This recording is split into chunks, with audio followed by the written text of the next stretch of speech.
તો આજે આપણે જોવાના છીએ તમારું યુનિટ નંબર 2, ઓકે, કે જે છે સરળ આવર્ત ગતિઓનું સંયોજન, અથવા જેને ઇંગ્લિશમાં કહીએ છીએ combination of simple harmonic motion.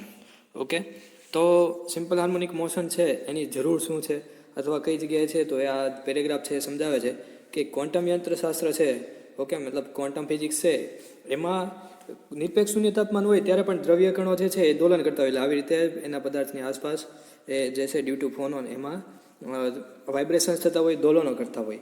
અને એ દોલનો જે છે શૂન્ય તાપમાન હોય તો પણ હોય, તો એને દોલનોને કહેવાય છે 0 પોઈન્ટ એનર્જી. ઓકે, અને માધ્યમના વિક્ષોભના પ્રસરણને તરંગ કહેવાય છે. હવે આ બધી વસ્તુ આપણે જોઈ, પણ અહીંયા આ સરળ આવર્ત ગતિ એમાં શું કામ લાગે, તો કે આ કણોના જે છે એના દોલનોનો અભ્યાસ કરવા માટે. કારણ કે એના દોલનો જે છે એ કેવા હશે, તો કે મધ્યમાં સ્થાનને અનુલક્ષીને સરળ આવર્ત ગતિ કરતા હશે. એટલે કે ફોર એક્ઝામ્પલ એ પહેલાં અહીંયા હશે તો આ સાઈડ જશે, ત્યાંથી પાછા આમ રિટર્ન થશે અને ત્યાંથી પછી આવી રીતે આ સાઈડ જશે.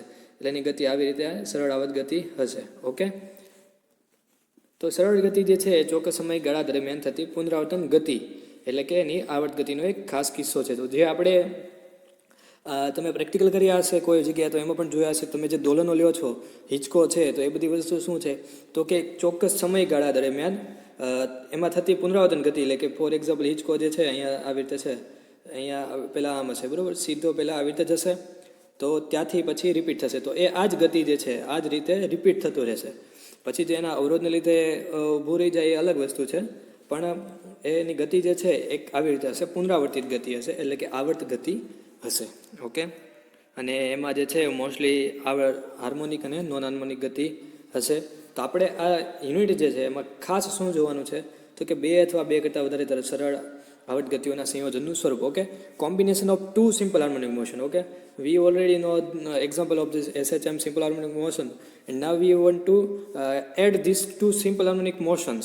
ઓકે, અને સરળ ગતિ જે છે ને સંકલ્પના અને તેની અગત્યની કેટલીક લાક્ષણિકતા જે છે એનો આપણે અભ્યાસ અગાઉના વર્ષોમાં કર્યો છે. એટલે અત્યારે જે આપણે જોઈએ છીએ એ અહીંયા ખાસ લખેલું છે, સ્મૃતિ સ્વરૂપે આપવામાં આવ્યું છે. એટલે આ જસ્ટ તમને રિવાઇઝ કરાવવા માટે છે. 11th-12thમાં તમે આ બધી જ વસ્તુ ડેફિનેશન અત્યારે જોશો, તો આ બધા જ ડેફિનેશન તમે ભણી ગયા છો. ઓકે, તો સમાન આવર્તકાળ ધરાવતી અને એક જ દિશામાં થતી હોય તેવી 2 સરળ આવર્ત ગતિનું સંયોજન મેળવવાની કઈ, તો કે એક ગાણિતિક અને એક આલેખની રીત જે છે એનું નિરૂપણ કરવામાં આવેલું છે.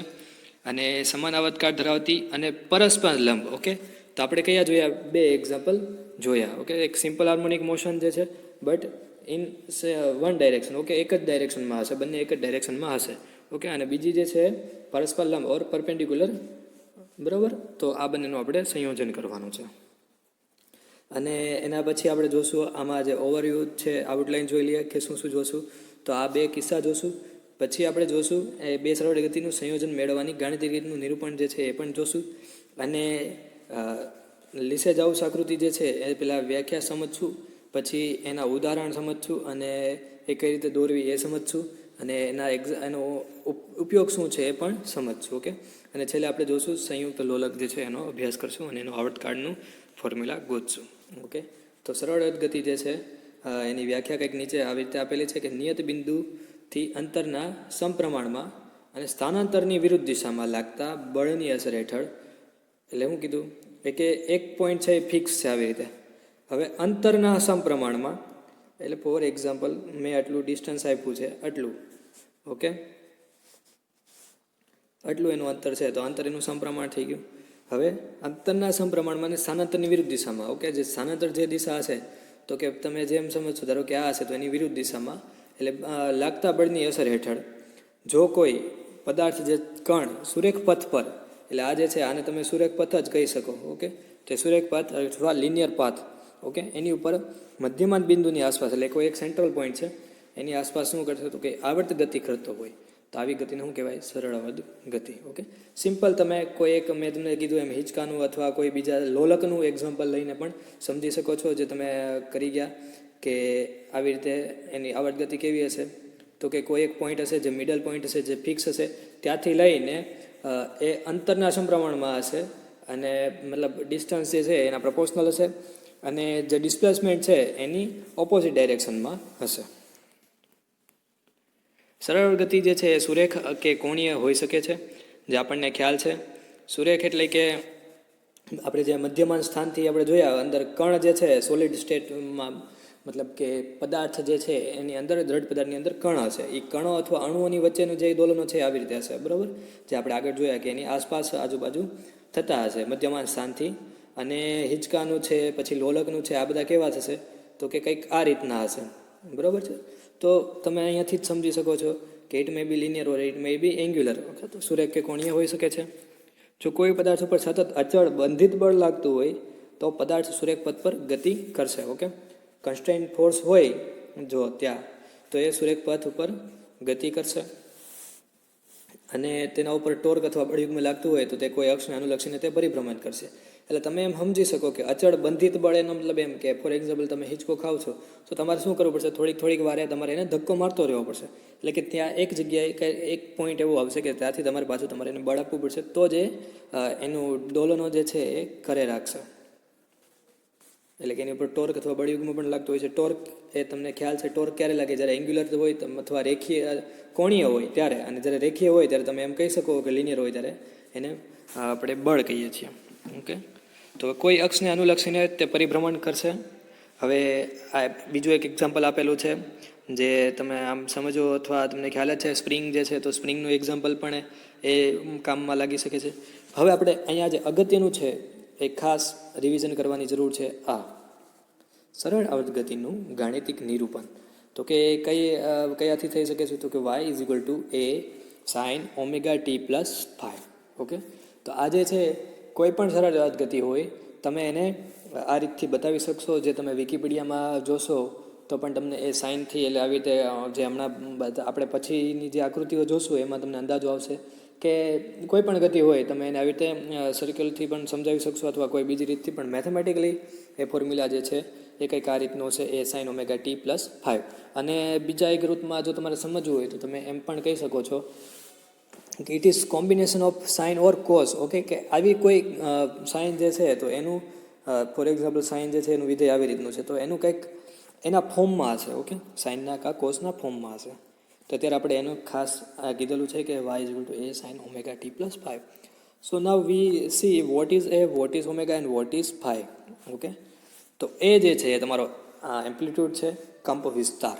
ઓકે, તો કંપ વિસ્તાર જે છે સિમ્પલ ડેફિનેશન અત્યારે અહીંયા છે એ મુજબ સમજી લઈએ કે કોઈ એક ચોક્કસ બિંદુ છે, કોઈ એક તરફના સરળ દોલકના મહત્તમ સ્થાનાંતરને સરળ દોલકનો કંપ વિસ્તાર કહેવાય.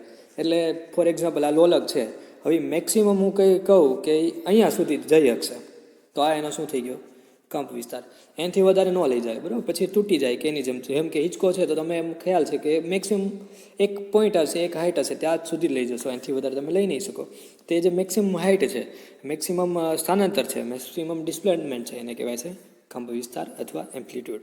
ઓકે, જેનો એસઆઈ એકમ શું હશે તો કે મીટર. ઓબ્વિયસ છે કે આપણે શું કરશું તો કે એને ડિસ્પ્લેસમેન્ટ આપશું, તે શું હશે તો કે મીટરમાં હશે. ઓકે, હવે વોટ ઇઝ ડિસ્પ્લેસમેન્ટ, સ્થાનાંતર શું છે તો કે કોઈ ચોક્કસ બિંદુથી કોઈ પણ ક્ષણે સરળ અર્ધદોલકના અંતરને તે સમયે સરળ અર્ધદોલકનું સ્થાનાંતર કહેવાય. ઓકે, એટલે કે ફોર એક્ઝામ્પલ આ એક લોલક છે, 1 મિનિટ,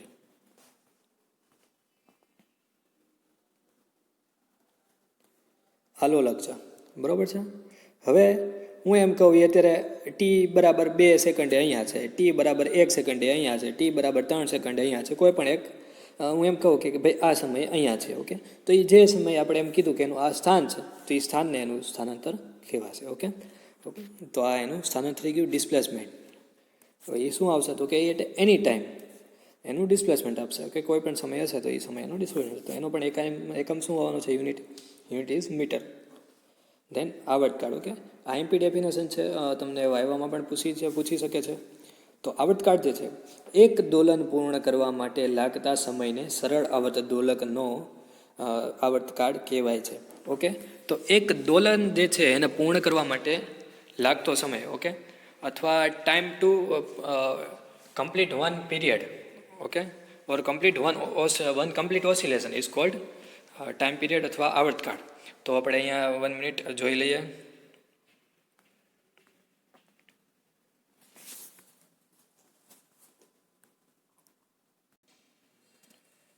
તો આપણે હવે જોશું એનો દોલન. તો દોલન કોને કહેવાય, આવર્તકાળ કોને કહેવાય, એ બધી વસ્તુ. તો ફોર એક્ઝામ્પલ મેં એને અહીંયાથી મૂક્યું તો આ એનું શું છે તો કે મહત્તમ સ્થાનાંતર. ઓકે, મેક્સિમમ ડિસ્પ્લેસમેન્ટ એનું આ છે. તો મેક્સિમમ ડિસ્પ્લેસમેન્ટને શું કહેશું તો કે એ હશે એનો એમ્પ્લિટ્યૂડ. હવે એને અહીંથી મૂકું છું તો આપણે અહીંયાથી મૂકેલો પાછો અહીંયા આવે એટલે શું કહેવાય, એક દોલન પૂરું થયું કહેવાય, અથવા એનો એક દોલન કરવા માટેનો પૂર્ણ સમય જે એક એની માટે જે સમય લાગ્યો છે તો આ એનો આવર્તકાળ થયો. ઓકે, વન્સ અગેન કે હું અહીંથી મૂકું છું, મેં સ્ટોપવોચ ઓન કરી, હવે ત્યાંથી પાછું અહીંયા આવશે ત્યારે શું થયું તો કે એનું એક કમ્પ્લીટ ઓસિલેશન પૂરું થયું. એની માટે જે 10 સેકન્ડ લાગે તો એ 10 સેકન્ડ એનો આવર્તકાળ થયો. ઓકે, તો આ વસ્તુ હતી. અને ફોર એક્ઝામ્પલ અત્યારે ટી બરાબર ફોર એક્ઝામ્પલ મેં કીધું અત્યારે અહીંયા, તો આ એનું શું થઈ ગયું, એનું અંતર, એનું સ્થાનાંતર, ડિસ્પ્લેસમેન્ટ થઈ ગયું. ઓકે, તો હવે એના પછીની જે છે આવૃત્તિ એફ. તો આવૃત્તિ એફ કોને કહેવાય છે તો કે આવૃત્તિ એફ જે છે એ 1 સેકન્ડમાં પૂર્ણ થતા દોલનોની સંખ્યાને સરળ આવર્ત દોલકની આવૃત્તિ કહેવાય છે. ઓકે, એનો મતલબ શું કે આપણે આવૃત્તિ એટલે કે એવું કરવું પડશે કંઈક કે એને એકમમાં લીધું. તો આપણે શું લીધું ફોર સ્ટાન્ડર્ડ આપણે કે 1 સેકન્ડ લઈ લીધી. તો 1 સેકન્ડમાં એ જેટલા દોલનો પૂરા કરશે, ઓકે, એનું કહેવાય એ સરળ આવર્ત દોલકની આવૃત્તિ કહેવાય છે. ઓકે, જે એસી જે છે આપણે એસી ઘરે જે એસી વોલ્ટેજ આવે છે આવી રીતે કંઈક હશે, બરાબર. એસી વોલ્ટેજ કેવા હોય તો કે આવી રીતે આવતા હશે. તો એમાં એની આવૃત્તિ શું છે તમને કોઈને ખ્યાલ છે? એ આવૃત્તિ હશે 50 હર્ટ્ઝ. તો એનો કહેવાનો મતલબ શું છે કે 1 સેકન્ડ અથવા જે એનો આપણે એનો ટાઈમ પીરિયડ જે લીધો હોય, કોઈ યુનિટ લીધો હશે.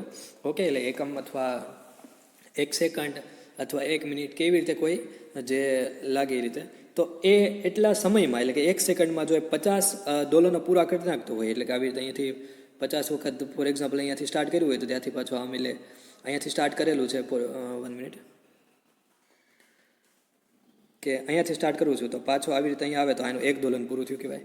આવી રીતે 1 સેકન્ડમાં એ 50 દોલનો પૂરો કરતો હોય તો તમે એને આવૃત્તિ કહી શકો છો, એની આવૃત્તિ છે. એટલે એની 50 હર્ટ્ઝ જે છે એની આવૃત્તિ છે, જે આપણે યુઝ્યુઅલી બોલીએ છીએ. અને તમે જો ઘરે કોઈ એવો તમારે જે ઇલેક્ટ્રિકલ અપ્લાયન્સ હશે ત્યાં જોઈ લેજો, તમારું ચાર્જર છે એમાં પણ જોઈ લેજો, કંઈક 2 વોલ્ટ અને બધું લખેલું હશે. ઓકે, 5 વોલ્ટ, 2 એમ્પિયર અને 50 હર્ટ્ઝ, જે એનું જે અલગ અલગ વસ્તુઓ છે તમને લખેલી હશે. કડા, થીટા. ઓકે, આ છે ફેઝ ડિફરન્સ અથવા કળા જે છે, કળા તફાવત. તો એ આ કળા છે, પણ પહેલાં કળા શું છે એ જોઈ લે. તો કે જે એનું સમીકરણ છે y બરાબર a sin omega t plus phi, એમાં જે omega t plus phi પદ જે છે એને સરળ અર્ધ ગતિની ટી સમયે કળા કહેવાય છે.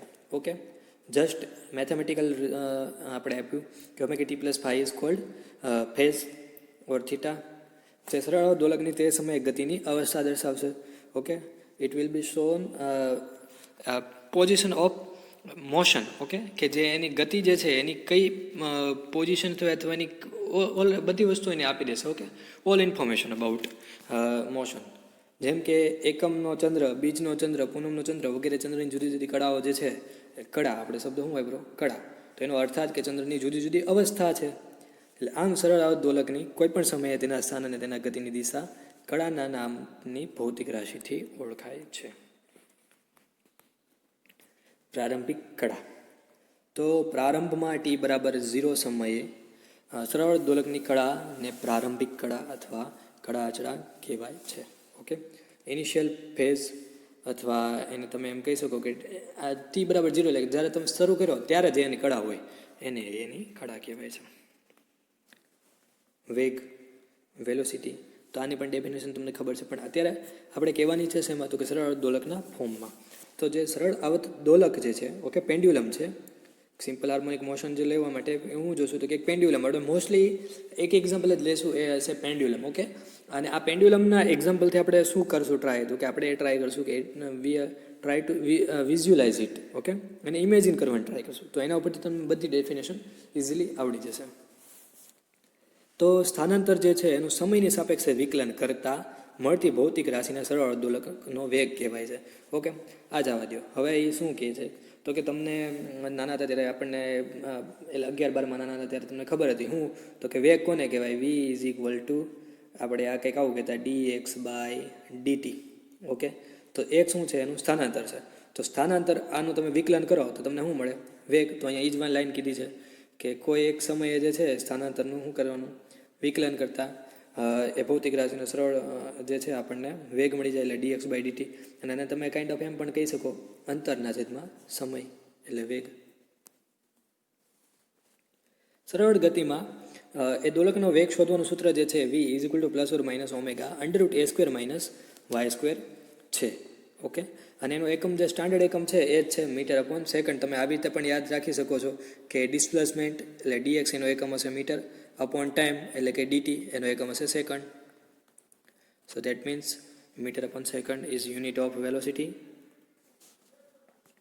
પ્રવેગ ઓર એક્સેલરેશન એ સરળ દોલકના વેગનું સમયની સાપેક્ષે વિકલન કરતા. ઓકે, હવે હું કીધું આપણને વેગ એટલે પ્રવેગ એ એટલે શું છે એ ખ્યાલ છે, a is equal to DV by DT. Okay, એટલે કે વેગનું એક વખત વિકલન કરવાનું. તો અહીંયા એ જ લખ્યું છે કે વેગનું સમયની સાપેક્ષે વિકલન કરતા આપણને જે ભૌતિક રાશિ મળે છે એને એનો પ્રવેગ કહે છે. સરળ દોલકના પ્રવેગ શોધવાનું સૂત્ર a is equal to minus omega square Y છે, અને એનો એકમ જે છે મીટર અપોન સેકન્ડ સ્ક્વેર છે. ઓકે, કારણ કે અહીંયા વેલોસિટી છે, વેલોસિટીનો જ એકમ આવશે મીટર અપોન સેકન્ડ, અને પાછું ટાઈમ હજી આવ્યું એટલે કે સેકન્ડનો સ્ક્વેર થઈ ગયો. ઓકે, તો આપણે રિવિઝન કરી નાખ્યું છે, ટ્રેલર જોઈ લીધું છે, જે આપણે 11-12માં ભણી ગયા હતા એ વસ્તુનું ટ્રેલર જોઈ લીધું, એટલે હવે આપણને રિકેપ થઈ ગયું, આપણને ઇઝી પડશે. તો શરૂઆત કરીએ. આઈએમપી ક્વેશ્ચન છે કે ગાણિતિક રીતથી એક જ દિશામાં થતી હોય તેવી બે સરળ આવતગતિઓનું સંયોજન. ઓકે, કારણ કે પહેલાંથી જ કીધું યુનિટ શું છે, તો આપણે એમાં યુનિટમાં કરવાનું જ આ છે, બે સરળ આવતગતિ ટુ સિમ્પલ હાર્મોનિક મોશન જે છે એનું કોમ્બિનેશન કરવાનું છે. પણ અહીંયા હવે જે અગત્યના લાઈન છે એની ઉપર તમને લાઈન કરી દઉં. એક છે ગાણિતિક રીત, એટલે આમાં ભૂલવાનું નહીં. ગાણિતિક રીત જ્યારે હોય, ગાણિતિક રીત અને એને ઇંગ્લિશમાં કહેવાય છે એનાલિટિકલ મેથડ. ઓકે, તો ગાણિતિક રીત અને એનાલિટિકલ મેથડ હોય તો આપણે એનું જ કરવાનું, અને સેમ આની જ જગ્યાએ સેમ આ જ વસ્તુ આવશે કે એક જ દિશામાં થતી હોય એટલે કે in one direction. Okay, in the same direction, અને એમાં પણ કોમ્બિનેશન આવશે તો ત્યારે એક આ જોવાનું કે કઈ દિશામાં છે. હવે એમાં બીજી આવશે ગાણિતિક રીત જે છે એનાલિટિક મેથડ, એના સિવાય બીજી છે ગ્રાફિકલ મેથડ. ઓકે, અથવા આલેખની રીત, અને એમાં પણ એક જ દિશામાં છે, અને બીજું જે છે એ આવશે બંનેને લંબ હોય એકબીજાને ત્યારે, અથવા કે at right angles with each other. Okay, તો હવે આજે આખો ક્વેશ્ચન છે ઇંગ્લિશમાં વાંચી લઉં કે આને કહેવાય છે એનાલિટિકલ મેથડ. કોની? તો કે composition of two linear simple harmonic motions in the same direction. Okay, in the same direction અને એનાલિટિકલ મેથડ. ઓકે, અને બીજું જે છે આમાં આવશે એ શું હશે, તો કે અત્યારે સેમ ડાયરેક્શનમાં છે, બીજું આવશે at right angles with each other. Okay, તો શરૂઆત કરીએ. સિમ્પલ મેથ્સ છે કે ધારો કે સમાન આવર્તકાળ T1 T ધરાવતી હોય એવી બે સરળ ગતિ લીધેલી છે. ઓકે, તો હવેનો કંપ વિસ્તાર એમ્પ્લિટ્યૂડ છે વીનો A1 A2 આપણે સપોઝ કરી લીધા, અને સ્થાનાંતર જે છે Y1 Y2 છે. ઓકે, તો આ સરળ ગતિના સમીકરણ જે છે આપણે આ રીતે આપી શકશું. કઈ રીતે? તો કે આપણે પહેલાં જ જોયું, જે રિકેપ કરાવ્યું એનું રીઝન જ આ હતું કે અહીંયા આપણે કહી દીધું કે કોઈ પણ સરળ ગતિ હશે તો કઈ રીતે દેખાડશું, તો કે y is equal to a sin omega t plus 5. અહીંયા આપણી પાસે બે સરળ ગતિ છે, તો શું કરશું, એકને y1 કહી દેશું, એકને y2 કહી દેશું. તો અહીંયા તમે જોઈ શકો છો આપણે એ જ કરેલું છે, એકને y1 એકને y2. તો એમાં ચેન્જ થશે, આમાં a1 a2 અને આમાં phi1 phi2. ઓકે, તો હવે phi1 ને phi2 જે છે સરળ ગતિની પ્રારંભિક કળા અથવા એનો ઇનિશિયલ ફેઝ છે. હવે આ બંને સરળ ગતિ જે છે એક જ દિશામાં થાય છે, એટલે પરિણામે સરળ સ્થાનાંતર બંને સરળ ગતિના સ્થાનાંતરના સરવાળા જેટલું હોય છે. ઓકે, જે આપણે ગ્રાફિકલમાં જોશું, પણ અત્યારે તમને ઇન શોર્ટ એવું સમજાવી દઉં કે એક ગતિ આવી રીતે છે, બીજી ગતિ આમ છે. હવે બે એક જ દિશામાં થાય છે, તો આવું હશે તો શું થશે, તો કે એનું સરવાળા બરાબર, એટલે આમ કરીને વધી જશે. ઓકે, જેને સરવાળા બરાબર થયું. તો આપણે શું કરવું પડશે, તો કે y1 y2 નો સરવાળો કરવો પડશે. તો બસ સરવાળો બાદ બાકી છે, આ તો બધાને આવડે, તો કે y1 plus y2 a1 sin omega t plus phi1 a2 sin omega t plus phi2. હવે તો કે sin alpha plus beta is equal to sin alpha into cos beta plus cos alpha into sin beta. તો અહીંયા રહ્યું sin omega t into cos phi1 plus cos omega t into sin phi1.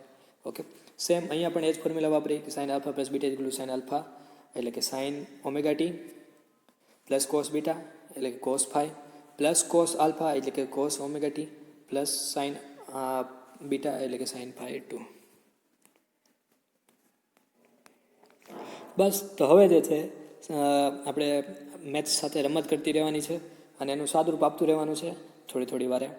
તો A1 sin omega T cos phi one છે plus A2 cos omega T sine phi one. એટલે આ કરી નાખ્યું કાલે એટલું કાઉન્સ જે છે A1 એ બંનેને અંદર ગુણાવી દીધો, અહીંયા A2 બંનેને અંદર ગુણાવી દીધો. એટલે કંઈક આપણી પાસે આવી રીતે થઈ જશે. આપણી પાસે સાઇન ઓમેગા ટી જે છે કોમન આવશે બે જગ્યાએ. હવે તમે આ બંને સાઇન ઓમેગા ટી કોમન કાઢો તો આ પદમાં શું રહી જશે બાકી હવે? તો કે A1 cos phi one plus A2 cos phi two. Okay, હવે બીજું છે આપણે શું કોમન કાઢી શકશું? તો કે હવે આપણે કોમન કાઢી શકશું કોસ ઓમેગા ટી. તો કોસ ઓમેગા ટી કોમન કાઢો તો શું વધશે આપણે આ બેમાંથી? તો કે A1 A2 એટલે કે A1 સાઇન ફાઈ વન અહીંયા રહ્યું. ઓકે, આ મિસ્ટેકથી થઈ ગયું છે. હા A1 1 minute, A1 sine phi one સમજાઈ ગયું પ્લસ A2 તો આપણે છે કોસ ઓમેગા ટી તો કોમન કાઢેલું એટલે છે સાઇન ફાઈ ટુ. તો બરાબર છે, એટલું થઈ ગયું. હવે આપણે પાછું ધારવાનું છે કે A1 cos phi one plus A2 cos phi two છે બરાબર આપણે આર કોસ થીટા લઈએ, અને A1 sine phi one plus A2 sine phi two બરાબર આપણે આર સાઇન થીટા લઈએ. તો હવે આ કિંમત જે છે એને મૂકી દઈએ.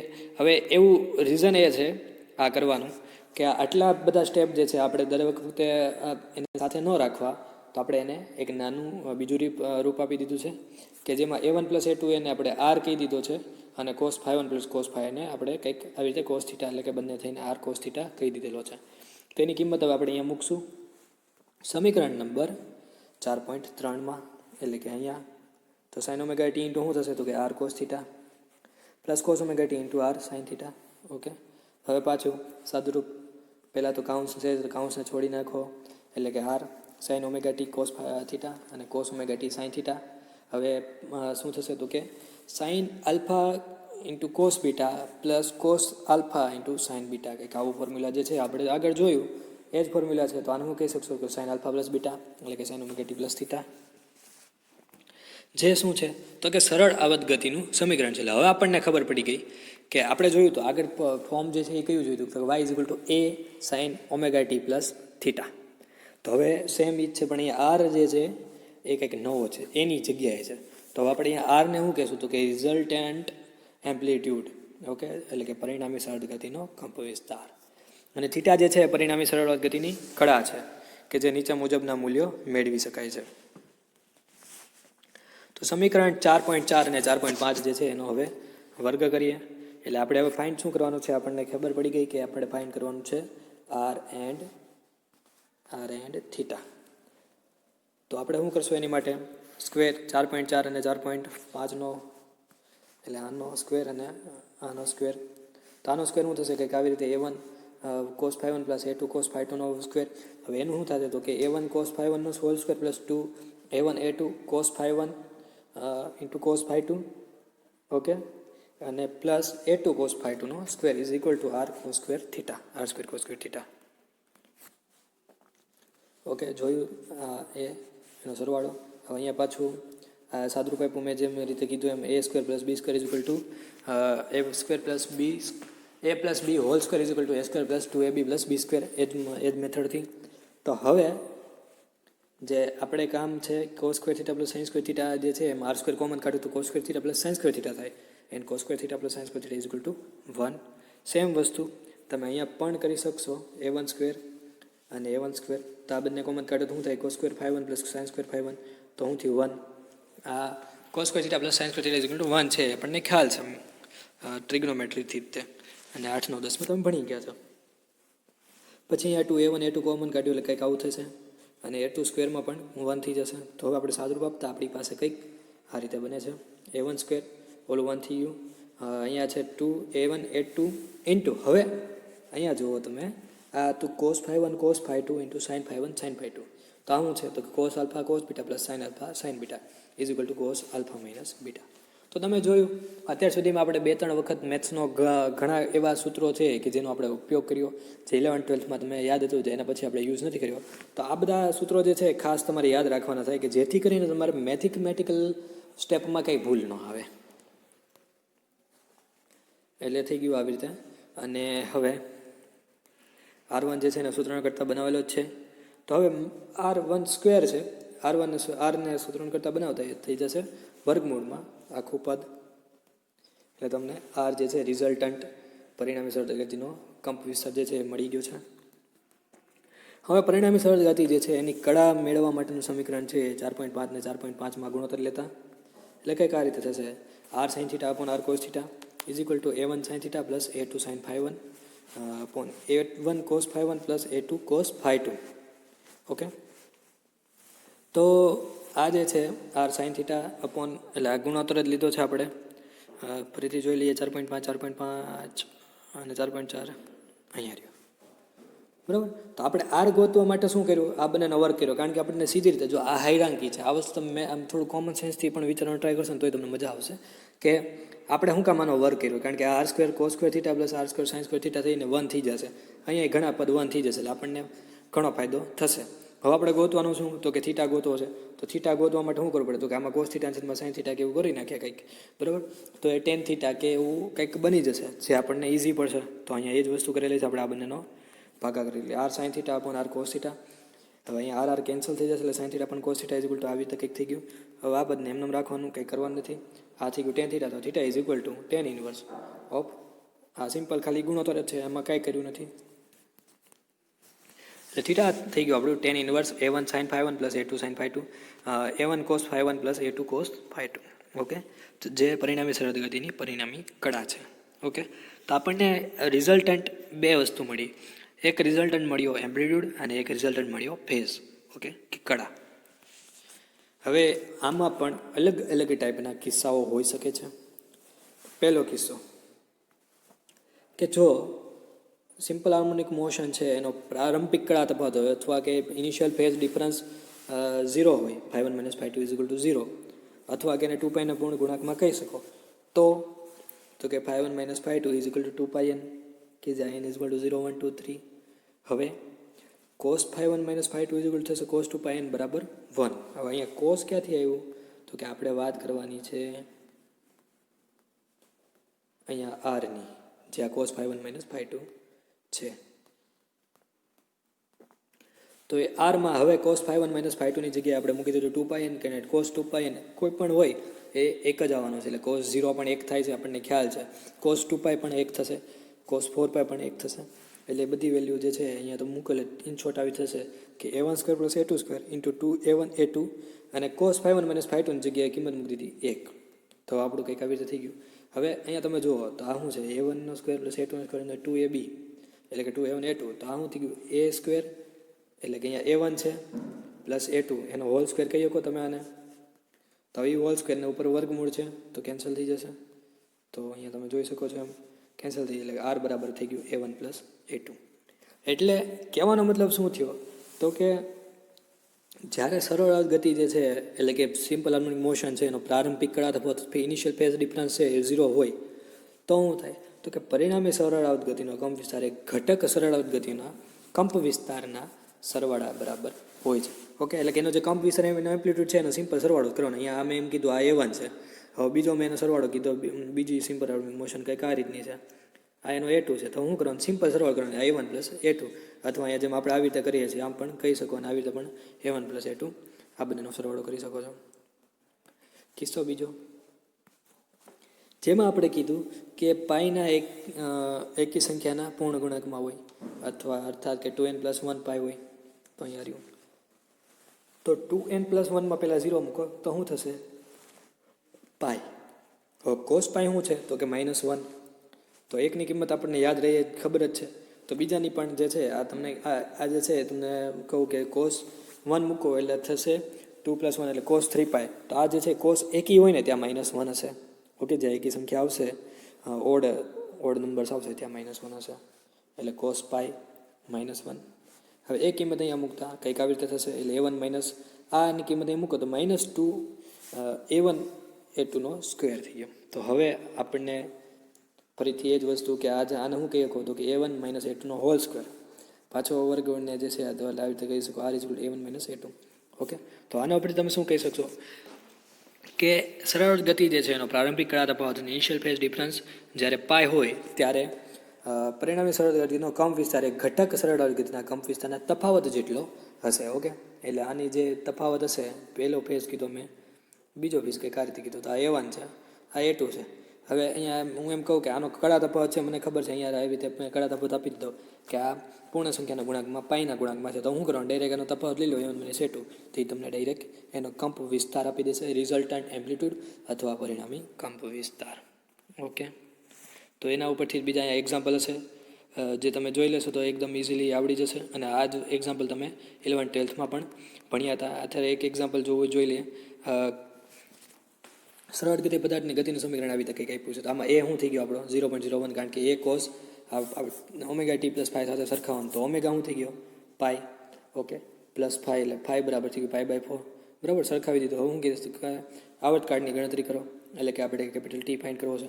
તો કેપિટલ ટીનો ફોર્મ્યુલા શું છે, આ રહ્યું 2π/t = અહીંયા ઓમેગા = પાઈ છે, એટલે આ ઓમેગાને આપણે કહી શકીએ કે 2π f = 1/t, એટલે કે 2π/t બરાબર પાઈ. તો હવે પાઈ શું છે, અહીંયા આપણને મળી જશે 2 સેકન્ડ. બરાબર, પાઈ કેન્સલ કરી નાખો તો ડાયરેક્ટ ટી બરાબર 2 સેકન્ડ.